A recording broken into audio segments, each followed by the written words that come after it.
I missed Jurassic Park for this shit. I'm not even kidding. Jurassic Park was on TV last night when I left to go see Maleficent. I regret that decision because Maleficent sucked.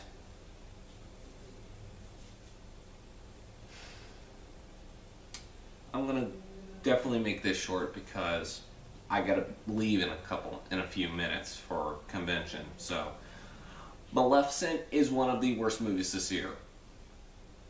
It's not Haunted House 2 levels of bad or Nut Job levels of 2 or Nut Job levels of bad. No, this is its own level, but it's not as bad as those movies.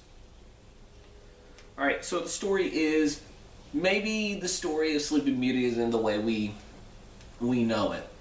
This is about how Maleficent became who she was, the villainess that we all knew, that we all grew up with.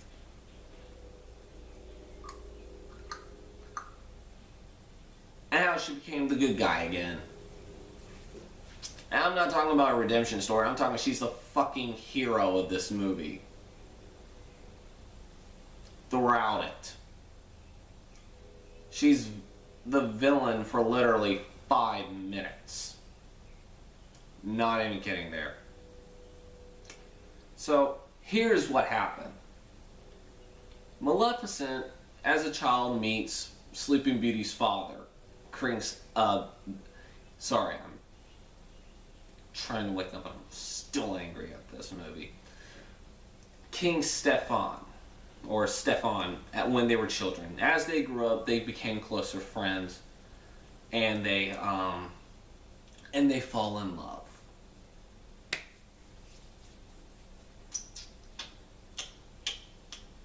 One day, when Maleficent is grown up, the human kingdom comes to invade her realm, and Maleficent kicks their ass. The king demands on his deathbed vengeance. His heirs are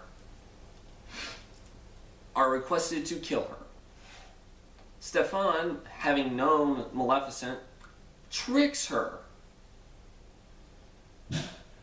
into drinking some water, and she falls asleep, and he cuts off her wings.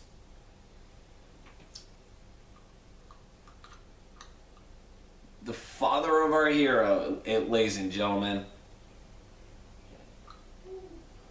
So yeah, that's what happens. He becomes king. He becomes king after cutting off the one thing that Maleficent, what made Maleficent so beautiful in the first place. He cuts off her wings. Now, you could say, oh, well, it's better than trying to kill her because he loved her. That's why he cut off the wings. Fuck you. I would have rather died than walk around the rest of my life missing something. Missing the one thing I love the most. Being me, well, you know. But for her, it was her wings. What this character did was made himself the villain. Because he didn't kill her. He stole something from her that was very precious to her. All because he wanted to be king. And yeah, the movie says, oh, well, men are greedy. That's what this is about. That's fine.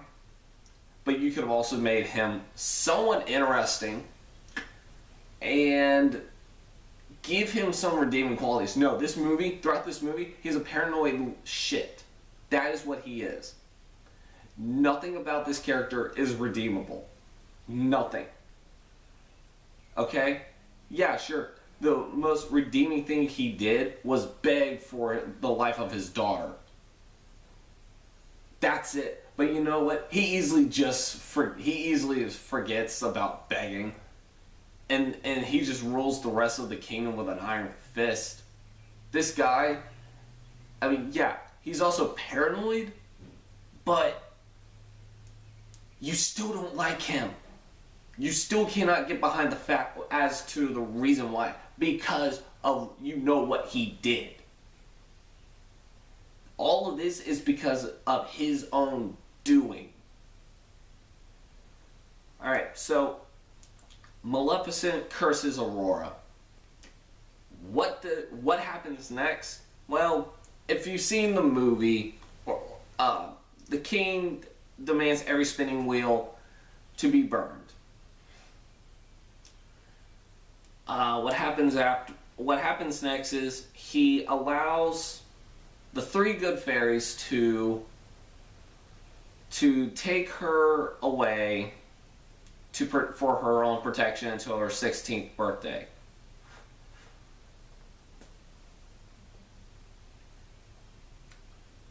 These are the most incompetent, annoying, and idiotic characters I've ever seen. And yeah, again, oh, well, the three fairies in the original were just like that. Thing is, they didn't go through Three Stooges slapstick while not watching a baby almost fall to her death. That is the shtick of the 5 minutes of screen time they are in. Take them out, wouldn't change the movie. Hell, you know what? Maleficent could have kidnapped her and raised her, because that's what she did anyway. She was the one keeping this kid from being killed throughout the entire movie.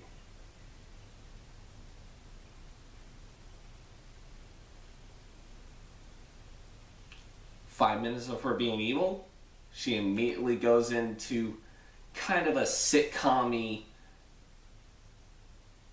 attitude about a baby, to the point where it goes, oh, you know what? I'm going to raise this kid because these three idiots can't.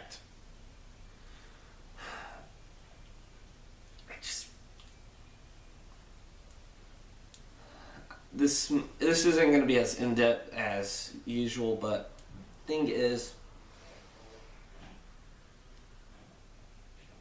I have no problem with the retelling of a classic story, especially a classic movie like Sleeping Beauty. I got no problem with that. Honestly, I welcome it. I really do. I like to see interesting aspects of characters, especially someone as menacing and as great and menacing as Maleficent. But you've got to first invest me in the story. And you know what? I have no problem with the whole evil isn't born idea. It's created. I got no problem with that. But you can't just have her be evil for 5 minutes and then for the rest of the movie, she's a good guy. She's a good guy. You don't see her as evil anymore after those 5 minutes. To the point where the 5 minutes of her cursing Aurora, it's not believable because you know immediately what's going to happen next. That's another thing. This movie is fucking predictable. That's what this movie is, incredibly predictable. If you've seen the trailers, you know immediately what's going to happen.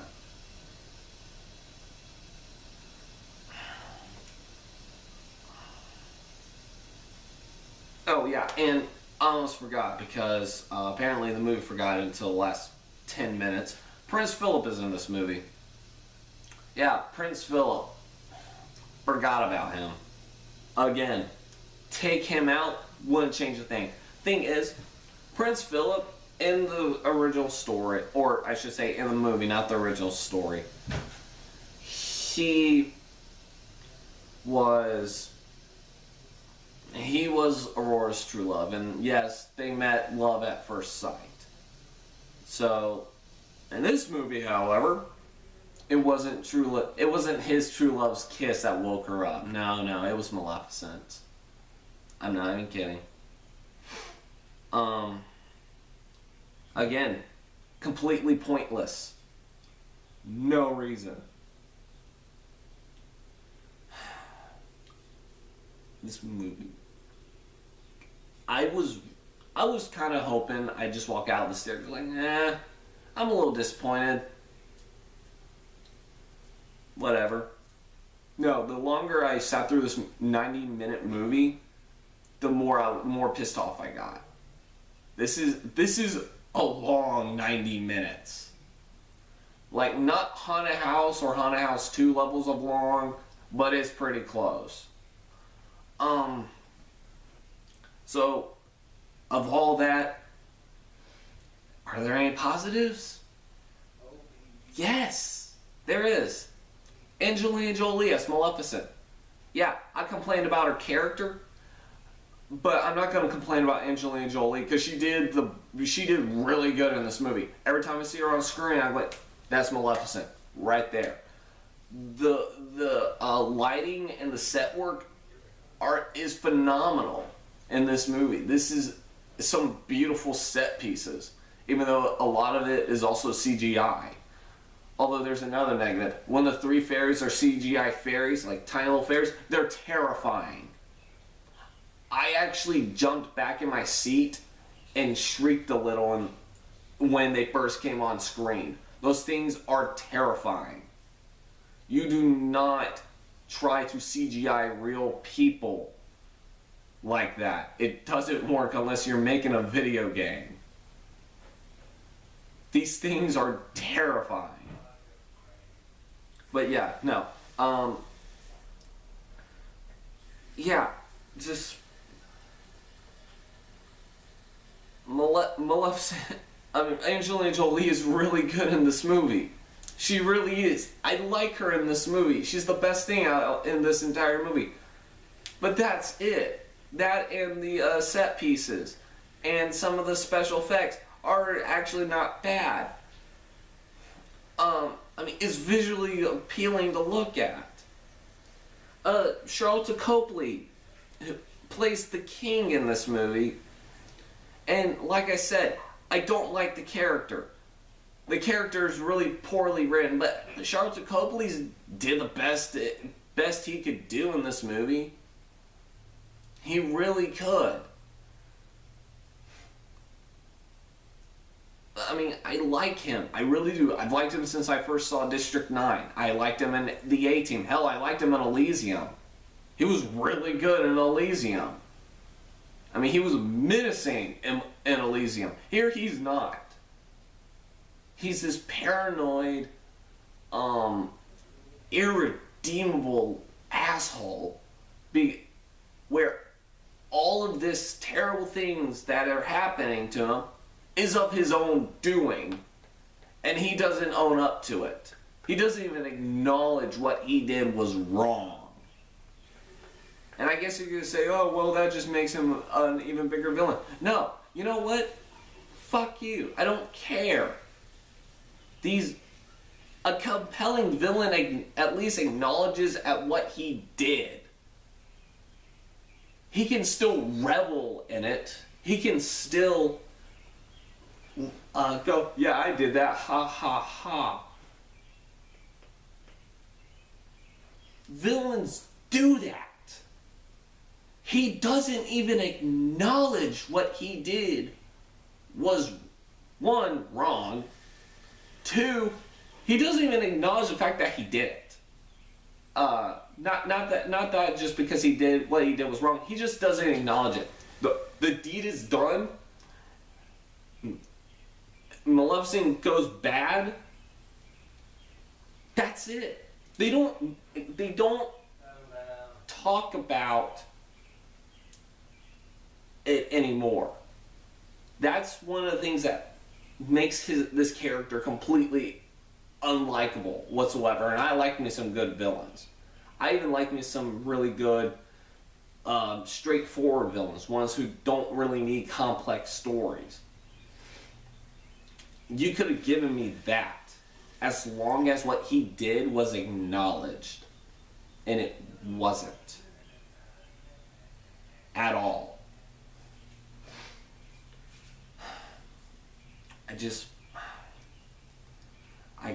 I gotta get this done, so I'm just gonna go ahead and get the score.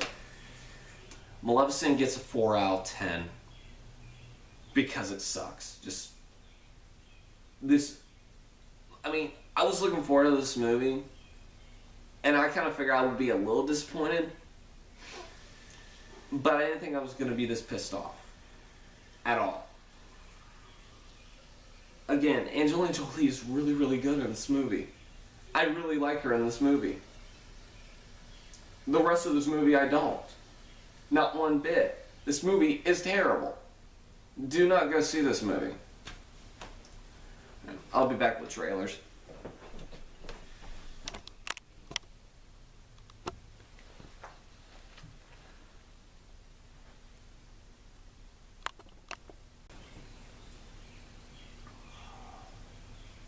Alright, so most entertaining thing about this movie was actually trailers. So, first off, it's Earth to Echo. Again, it's E.T. with found footage. Maybe a little bit of Super 8. Step Up All In. When are they gonna stop? Get a new trailer for Get On Up, which I thought was really weird being attached to a Disney movie. Again, I mean, it's not as funny as the first one, but I'm still looking forward to this movie. Jupiter Ascending, I got again. I got a new trailer for Annie. The Book of Life. Trying to remember. Oh yeah, that's right. Yeah, this one kind of got my interest. The Book of Life is a fairy tale, animated fairy tale produced by Guillermo del Toro. So, again, looking forward to that. Anything by Del Toro, I'll go see, whether he's directing or producing, because he usually doesn't even disappoint with those movies. I got Big Hero 6, which I saw online. Here, it's Disney's first animated Marvel movie, so it's gonna have a very Disney quality to it, but with its past reputation with Tangled and Wreck-It Ralph and Frozen, I got confidence in this movie. Although I had confidence in Maleficent, so but whatever. And Guardians of the Galaxy. Second trailer again. I do feel like this is going to be like the biggest surprise of 2014. It's Guardians of the Galaxy. But yeah, that's it. All right, so I'm going to go ahead and try and get this online soon, because I actually got to leave in a few minutes for a con. So hopefully I won't be too distracted to not be able to get this up. And Monday I'll get A Million Ways to Die of the West out of the way. So until then, bye.